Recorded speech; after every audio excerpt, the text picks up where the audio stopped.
ዓለምን እያነጋገረ ያለው የበርካቶችን ቀልብ እና አይን እየሳበ ያለው የቤንጃሚን ሴስኮና ቪክተር ዮኬሬስ እንግዲህ ጉዳይ ልባት እስካሁን አለማግኘቱ በርካታ የአርሰናል ደጋፊዎችን እያሳሰበን የሚገኘው እነሱንም ተያይዞ እንዲሁም ሌሎችንም ስፖርታዊ ጉዳዮችን ለማንሳት ስቱዲዮ ተገኝተናል።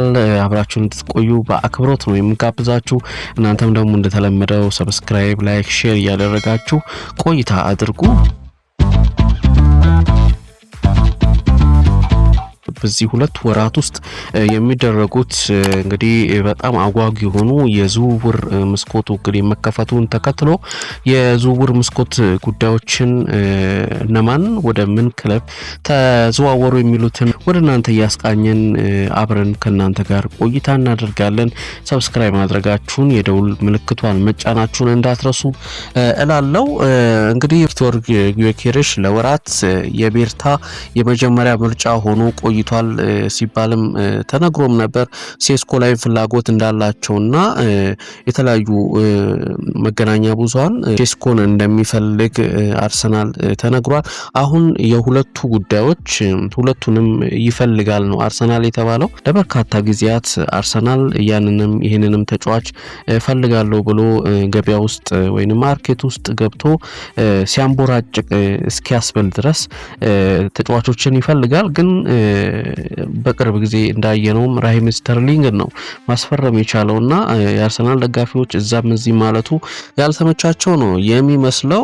እንግዲህ ከክለቦች ጋር የተደረጉ ስምምነቶች እንዳሉ ተነግሯል። ቪክተር ዮኬሬስና እንዲሁም ቤንጃሚን ሴስኮን በተመለከተ ማለት ነው። ሌሎች እንግዲህ ከወራት በፊት አርሰናል ትልቅ የክረምት ዝውውር እንደሚያሳልፍ ተነግሮም ነበር። ጊዜው አሁንም ገና ቢሆንም አጀማመሩ ከሌሎች ክለብ አንጻር ዘግየት እንዳለ በርካቶቻችን እናስታውሳለን።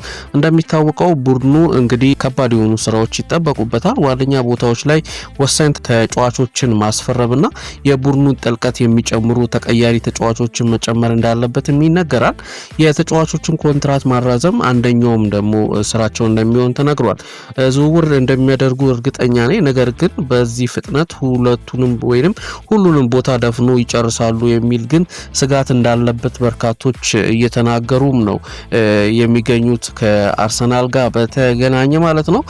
እንደነገርኳችሁ ዝውውሮች ሁለቱ ላይ ነው ትኩረት ያደረጉት። ከዚህ በፊት በነበሩት ቀናቶች ላይ አርሰናል ከሼሽኮ ጋር ተስማምቷል የሚል ነገር መጣ። በሌላ ቀን ደግሞ አርሰናል ከሌፕዚግ ጋር ምንም አይነት ድርድር እንዳላደረገ ተነገረ። ቪክተር ዮኬሬስን ጥያቄ አቅርቧል የሚል ነገር ተሰማ። አርሰናል ከስፖርቲንግ ዳይሬክተሩ ጋር ምንም አይነት ድርድር እንዳላደረገም ተሰማና የተለያዩ ጉዳዮች እየተነሱ ነው የሚገኙት። ቤንጃሚን ሴስኮ ወደ አርሰናል ለመዘዋወር ተቃርቧልም እስኪሉ አንዳንድ ምንጮች ሲዘግቡም ተስተውሏል። ቪክተር ዮኬሬስ ወደ አርሰናል መዘዋወርን እንደመረጠ በርካቶቻችን ሰምተናል ብዬ አስባለሁ። አርሰናል ለሁለቱ ተጫዋቾች ጋር ድርድር እንዳላደረገም ደግሞ በቅርብ የሚወጡ መረጃዎች ሲያመለክቱም ነበር። እንግዲህ ኤኤፍ ቲቪ አርሰናል ፉትቦል ቲቪ ላይ ስለ አርሰናል ሀሳብ ከሚሰጡ ሰዎች መካከል የሆነው እንግዲህ ከርትስ አርቴታ ለምን ሼሽኮን እንደመረጠ ብሎ ይህንንም ሀሳብ ሲናገር አስተውያለሁ። አርቴታ ሼሽኮን የመረጠበት በካይ ሃቨርትዝ ምክንያት ነው ሲልም ነው የሚናገረው። ምክንያቱም ሁለቱን እያፈራረቀ መጠቀም ይፈልጋል። ካይን ብዙ ገንዘብ አውጥቶ ስላስፈረመው ወይንም ስለገዛው ተቀያሪ ማድረግን አይፈልግም። ቪክተር ዮኬሬስ ቢመጣ ግን የቋሚነት ቦታውን አይለቅም ሲል ያነሳል።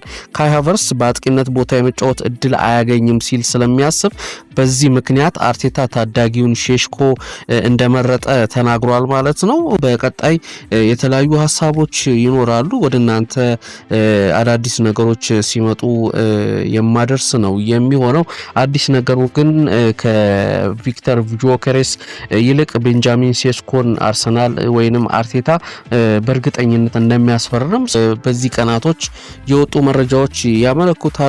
አርሰናልን ተያይዞ እንግዲህ ከአሰልጣኞች ስታፍ አንዱ የሆነው ኩዌስታን ይገኛል። ጋብሪኤል ማጋሌስ ለካርሎስ ኩዌስታ የስንብት መልእክትና መልካም ምኞቱን በትዊተር እንዳስተላለፈ እየተነገረ ነው የሚገኘው። ካርሎስ ኩዌስታ በኢንስታግራም ገጹ ይህ እንዲሆን ላደረገለት ሰው ሚካኤል አርቴታ አክብሮትና ምስጋናውን ገልጿል።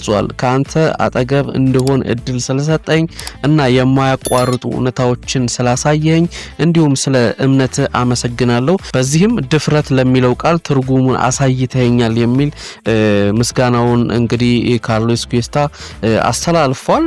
በስተመጨረሻም ደግሞ ከምናገኛቸው ዝውውሮች መካከል አይቀሬ የሆነው ኒኮ ዊሊያምስ ዝውውር ይገኛል። ወደ ባርሴሎና ለመግባት ጫፍ ላይ እንደደረሰ ታማኝ ምንጮች የተናገሩ ነው የሚገኙት።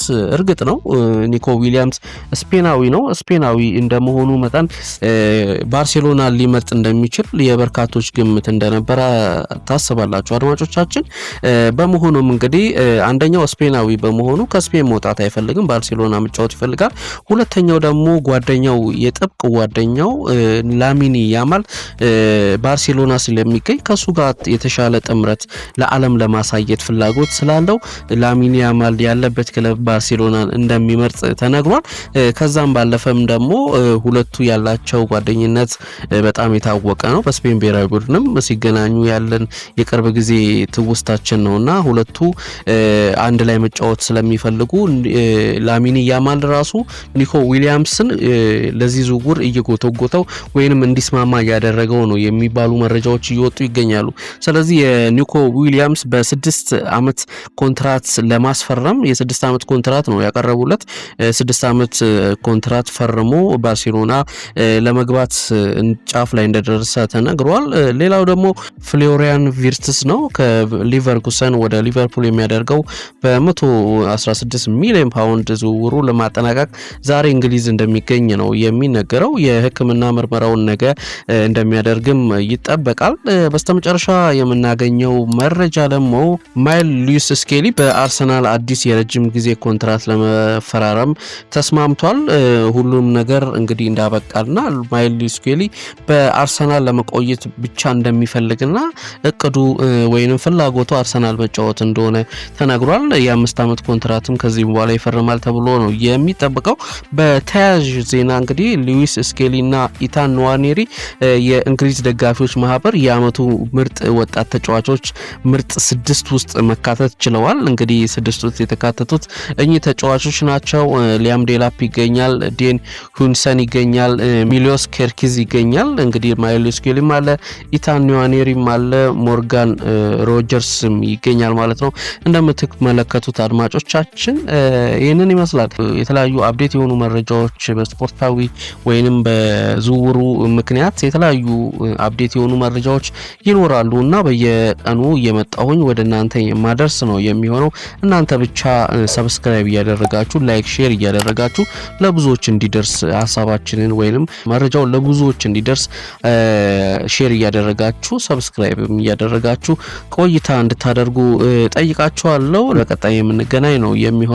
ለዛሬ እዚህ ላይ እንሰናበታለን። ጤና ይስጥልን።